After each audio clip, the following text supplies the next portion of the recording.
If I play against teams that I don't think is like that good or they're lower in the standings, I will have a little bit happy game. I'll be like, okay, they suck. I'm just gonna try new shit. Yeah. Play a bit more loose.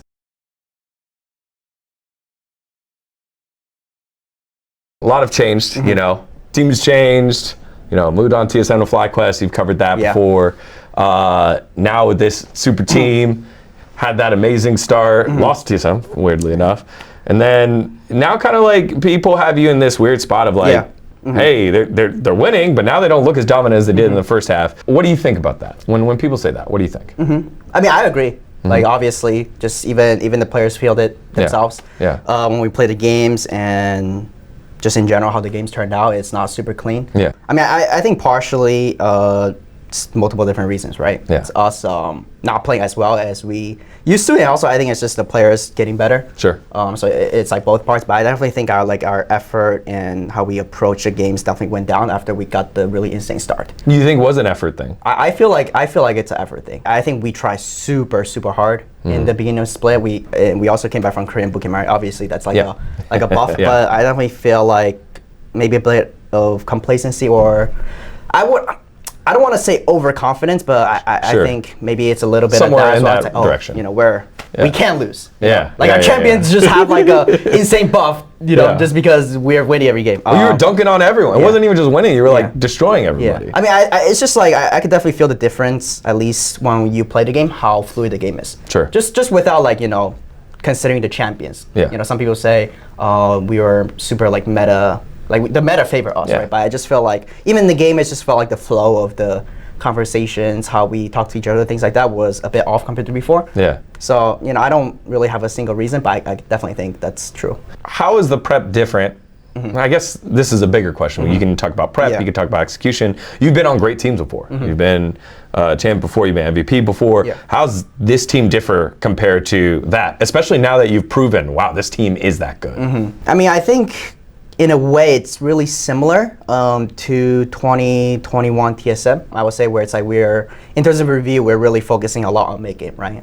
In terms of prep, just the normal scouting, things like that. Yeah. I guess the biggest difference is that we stopped going over like the basic things. Because before we're going over a lot of, early game, how, we want to get vision, ganks, things like that. And then I guess throughout the middle of the split, we stopped focusing on those. And then we move on to more like complicated things, like mid-game, rotating, pushing sideways, how we want to approach this fight. This person should be here. This person should be like doing this, doing that, right? So it's like a lot more things that are more fluid and not just, I guess, step by step. Right. And I think we focused so much on that we kind of forgot how to play the game just fundamentally. We stopped, I think, also focusing on like communication. Sure. Right? How we communicate with each other. Which was what we focused a lot earlier on in the split, since we have, language barriers. Yeah. But I think we stopped focusing on that, and then right now I definitely feel like our communication is just lacking a lot. Yeah. People stop like talking to each other, setting things up, considering like what their teammate can help them do. Yeah. So I think, we're aware of the problem at least. Well, so part of that is, can be attributed to the fact that now you had four Korean-speaking players. Yeah. Now Ayla comes back in, and now it's you and Ayla both trying to navigate those things rather than win some. I'm not after shade or anything, but has that been a growing pain or something that you guys have had to get used to? I wouldn't say the support swap changed the dynamic of the game, or how our team operates, because Winsome was very quiet before, and Ayla is like a very quiet person as well. Okay. So in terms of like their role in the game, it's pretty similar. But yeah, I mean, I would just say we stopped focusing on just playing with each other. I think we really hyper focus on like the small things that will win you the game if you're against a really good player or a really good team, right? Yeah. I think those things are really good when you are playing against like international teams where every small detail matters. Right. But I think we focus too much on that, where we stop, just hammering down the simple things. Just like the super basic, how to play League of Legends.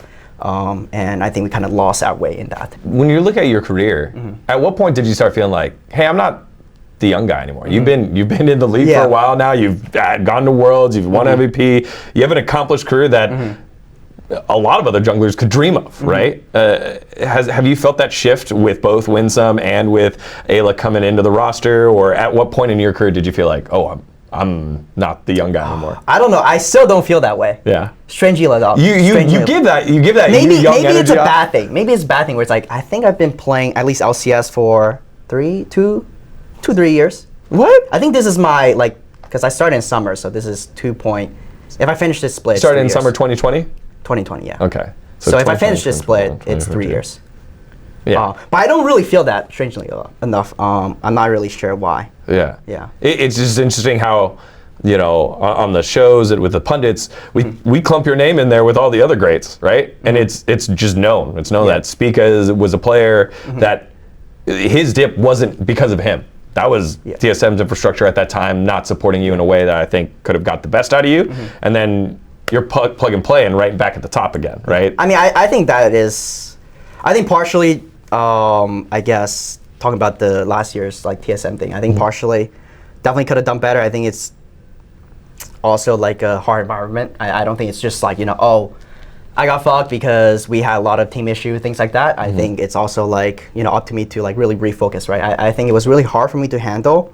I guess like the hardest thing for me last year was just that like I played with a lot of good players before in my career. I don't think like just starting from 2020 summer, right? I played with Bjergsen, Double Lift, and then going to 2021, it was Sora Hunya. Like they're all veterans pretty much. You were playing not let's phrase it this. You weren't playing with just good players. You were playing with some of the best players ever. Yes, like right? people who have a direction and they will call things like they have a really strong opinion on how they want to play the game, which was what I was really used to. So I'm used to like, you know, them communicating what they need, and then I am, you know, trying to do my best about how to achieve that. Sure. And I felt like that worked really well in like 2020 and 2021 as well. But going to like 2022, that was like super different. Like suddenly I became the person that has to do that, and there was no one on the other side of that. And I felt like it was really hard for me to adjust to. And I feel like this year it's kind of in the middle ground of going back to, you know, the 2021, 2020 vibe, where I have a lot of, you know, people, knowledgeable people who have an idea of how they want to play the game. But I also have like 2 rookies.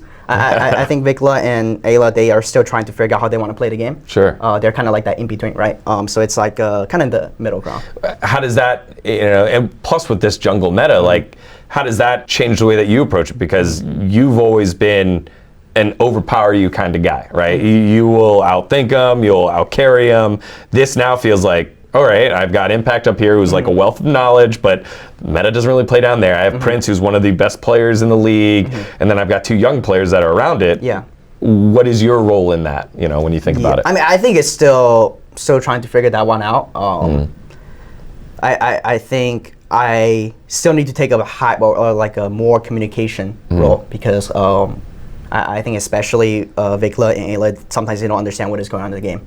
So sometimes, I don't know, I just don't know how I should approach the team. Because sometimes I feel like, you know, maybe I have to, if I have to, I guess, make up more of the communication role, then I have to play something that is less resource intensive. Right? Because then I have to talk more. I can't really focus on my character. But I think it's like kind of like a conflicting thing. Also, the meta just doesn't really favor carry jungler. So at least in, you know, the past few weeks, like starting of the split, I was focusing a lot on, you know, just supporting my teammates, making sure they're okay, making sure nothing bad happens to them, and try to, you know, support them. But I think the jungle meta is kind of going slightly away from that. So, you know, I think I can always adjust. So when it comes to the jungle, what are you working on to consistently keep yourself in that top echelon of junglers? Like who are the top guys, and where do you rank on it, and what do you think needs to, what separates the top echelon between everyone else? I mean, at least for me in the past, I always focused on myself. When I was in 2020 and 2021, I always focused on tracking the enemy jungler, trying to get myself ahead. And I feel like this year, I kind of move away from that, partially because of the meta. You know, I think I kind of want to go back to how I used to be playing, just because I feel like I excel at that. But obviously, sometimes it's not possible. Sometimes, in terms of team dynamic, you have to play a different role, right? So I'm still trying to figure that out myself. But I think, especially for junglers, early game is really important. So far, I've really focused a lot on like team fighting in mid game, and I kind of like just not focus a lot on like early game and trying to get myself ahead. But I think it's okay. It's still kind of working. But you know, you always have to be prepared. This is your 4th coaching staff that you've worked with as well. I guess, I never thought of it that way.